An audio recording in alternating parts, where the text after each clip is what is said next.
Could IRAs potentially be a ticking time bomb? In Ed Slott's latest book, Retirement Savings Bomb Ticks Louder, that's what he argues, that IRAs are potentially a huge liability in the future because of increasing taxes. Slott says that taxes will be the single biggest factor that separates people from their retirement dreams. His basic argument is that taxes are going to be higher in the future, and so retirees should do everything in their power to minimize that future tax bill. His main actionable advice is that you should use Roth conversions and permanent life insurance to protect your nest egg or your heirs. Now, I agree with Slott that tax rates are likely to be much higher in the future than they currently are today, and we'll kind of look at the data behind why that might be the reason. But I do have some pretty key disagreements with him. First of all, I think he is hyper-focused on taxes, and he kind of misses the bigger picture of estate and financial planning. So I think in some cases he's almost missing the forest for the trees, putting too much focus on taxes. And we can even look at some of the math of how wrong some of these things can be. I also think while he does recognize that tax law can changes, he doesn't necessarily fully recognize how it might impact his favored recommendations. And finally, and maybe most importantly, I've got a big problem with his recommendation as life insurance as this great estate planning tool for the masses. So, a little about me. My name is Scott Caulfield. I'm a CPA and CFA charter holder and the founder of Sophos Wealth Management. I work with lots of retirees and pre-retirees and help them plan for their retirement. And certainly, as a CPA, I like trying to do what we can to minimize people's tax bills. Now, let's look at the first piece of this. His essential argument that taxes will be higher, and if taxes are higher, and maybe estate taxes are higher, IRAs could really be an issue here. They certainly are a rich target for potential legislation. Now, I agree that tax rates are likely to be higher in the future. I mean, if you look at current debt levels in the US, if we look at a chart of debt to GDP, you will see we are at the highest levels in history. The only other time that levels were nearly this high was back in World War II. Such a different environment, and the US was basically the factory of the world coming out of that, so we were able to kind of grow our way out of that debt. Much different scenario today. I think this is potentially going to be a real issue at some point. If you look at the current federal deficit as a percentage of GDP, this is a pretty unprecedented deficit level outside of recessions or war. We've basically never been at these sort of deficit levels as a percent of GDP unless we're coming out of recession or in a war. So it seems like, I mean, we can hope that we can grow our way out of it, but taking more in taxes at some point is probably one of, if not the most likely future outcomes. And especially for wealthy and high net worth or ultra high net worth individuals, they're going to be the richest tax environment. If you kind of just look at political discourse, especially over the last 10, 20 years, that's increasingly being talked about, paying their fair share and this and that. So I think that's a target rich environment. And if you look at something like the highest federal marginal tax levels, they're relatively low compared to US history. If you look, at one point, we really did soak the rich. Almost 90% marginal tax rates. So where we're currently at, pretty low relative to history. You combine that with the fact that our debts are at some of the highest in history.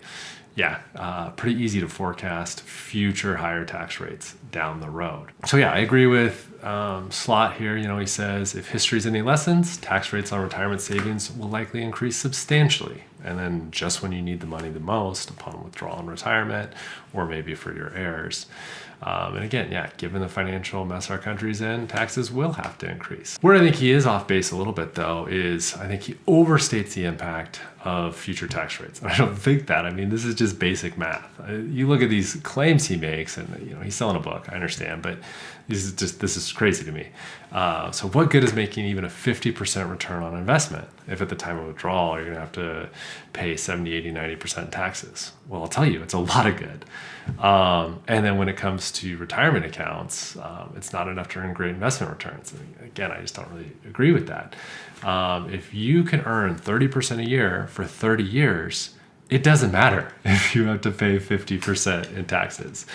Let's just look at the math on this. So if you earn 30% over 30 years, let's say you start with $10,000, you're going to end up with over $26 million. That'll show you the power of compound interest, especially with an absurdly high compound number like 30%. So you would end with $26 million. You would pay 50% in taxes. You would end up with $13 million. If instead you did all these tax optimization steps and you got a 0% tax bill, but you only earn 10% over 30 years, well, you're going to end with just under $175,000. That's just a massive, massive difference. So, I mean, even if over 30 years you earn that crazy return and you had to pay 90% in taxes, you would still end up with $2.6 million. Obviously, just a much, much, much better circumstance. And this was kind of head scratching me. I have no idea why Slott would have thrown these numbers out when we can just show you just how absurd they are, how much better you are in the higher return, higher tax environment. And the big point here is that, I always tell people, don't let the tax tail wag the investing dog. We want to kind of optimize your overall situation. And certainly taxes are a factor there. Let's come up with financial planning, retirement planning, estate planning, to do so in the most tax efficient manner possible, but not at the expense of, returns and your overall plan. Another issue is, we don't know how the future will play out. So here's an area where I kind of agree with part of what he's saying. Can I trust the government to keep its word, that the rules will be the rules, what currently is will be in the future? And he says, of course not. Congress can change the rules anytime. Tax codes written in pencil. 100%. Totally agree with that. But given that uncertainty, shouldn't we be wary of basically every tax advantage vehicle? My answer to that is yes. So Slott is heavily pushing Roth IRAs, Roth conversions as a way to protect against higher future tax rates. And then he really pushes permanent life insurance. Well, if we just take the Roth piece here, and I'm a big proponent of Roth too, and Roth conversions can be a great way to go as part of your retirement planning. But I just want to point out that we don't want to over rely on these kind of things, because just look back at Build Back Better. When that legislation was being proposed, that included required minimum distributions on Roth IRAs for people regardless of your current age. So you could be 30, and if you were an ultra high net worth individual, you could have an RMD on a Roth account up to 50%. And while this didn't ultimately make it into law, again, it just points out the kind of risk. I mean, basically retirement accounts, any tax advantage accounts, are subject to changing rules. And as you think about a Roth conversion, you are paying taxes today in hopes of setting up better tax advantages in the future. But it's the whole proverbial dollar in the hands worth two in the bush. You just got to be careful voluntarily paying taxes early, because it may not have the advantages in the future that you expect. Whereas, if you keep money in an IRA, well, we know you're not paying taxes now, although yes, it's true that it might end up being worse down the line. Final point here, and by far and away my least favorite part of Slott's recommendation, is permanent life insurance. So let's step back for a second. Insurance in general. Insurance companies are not nonprofits. They are not giving out insurance out of the goodness of their heart. They are doing it because it makes them money on average, right? So this has to be true with permanent or whole life insurance, which is what Slott is recommending. The only people I almost ever see permanent life insurance make sense for as a estate planning tool are typically ultra high net worth individuals or high net worth individuals who are trying to pass on very illiquid assets, typically business, right? So let's say somebody has a family owned business. It's worth something like $20 million. Their heir is going to inherit this, and they don't want to have to break up the business, let's say this $20 million business, to pay estate taxes. So you would get a permanent life insurance policy that would pay the tax on that inherited business. Or if it was a super illiquid asset, I don't know, let's say they own some heirloom art pieces worth millions of dollars and they don't have to sell them to cover the estate tax on it. Well, you'd get permanent life insurance, and that insurance policy, which would not be subject to taxes if you set it up right, that could pay the taxes on the estate. But by and large, it doesn't make sense for most people. And yet Slott's out there saying it's the best, most cost-effective way for protecting retirement account balances. I mean, he's saying that it's going to pass along a bigger after-tax amount.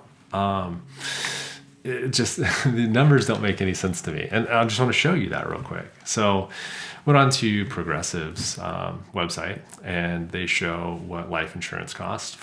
This would be whole life insurance or permanent life insurance.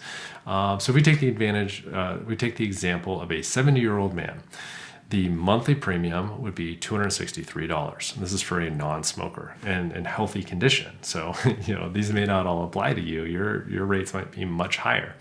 But so $263 a month. If we take that to an annual premium, that's a little over $3,100. Now, go to the IRS, and this is for coverage of $35,000. We're just using easy numbers. Obviously, for high net worth, you'd want a much higher coverage amount. If we go to the IRS, we can find the actuarial life expectancy of a 70-year-old man is about 13.7 years. Now, if this 70-year-old male was to take this premium and just put it into stocks and they earn 10% over these 13.7 years, at the end of it, they'd be left with almost $85,000. Compare that to the $35,000 payout.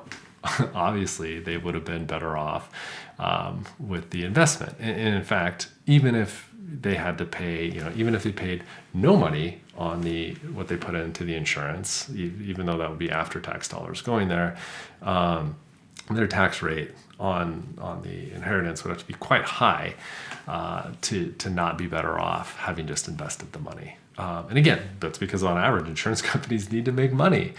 This is for somebody who's healthy. So I just rarely see the expenses and the complexity of these whole life insurance policies be worth it for people. I think that's one of my big problems too, is he's recommending this as a way to get more money to your heirs.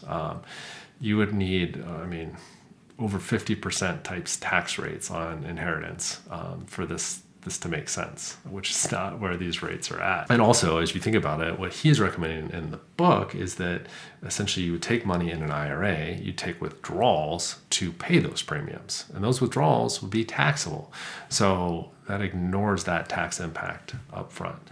I got some problems with Slott's recommendations. Are IRAs ticking time bombs? I think that's a little bombastic. I do think, you want to be mindful of your future taxes. Just look at estate planning. Right now, the federal estate tax exemption is a very big number, and thanks to the Tax Cuts and Jobs Act. Now that's set to sunset after 2025 and go down to a much, much lower number. So, estate planning is important, being especially for high net worth and ultra high net worth individuals, being mindful of taxes and how that's going to impact both you and your beneficiaries is important. But I just think this book overstates the case and doesn't necessarily come up with the right plan, especially for the mass affluent out there. And again, on the life insurance piece, if all you're passing along is primarily investment accounts or real estate, you can easily pay that tax bill, say on investment accounts or IRAs, out of the IRA itself. So no reason to overpay for life insurance to protect that, at least for the vast majority of people. So hope you found this video useful. Appreciate it if you'd share it with anyone else you think could benefit from it. Like it and subscribe to my channel. Thanks a lot for tuning in.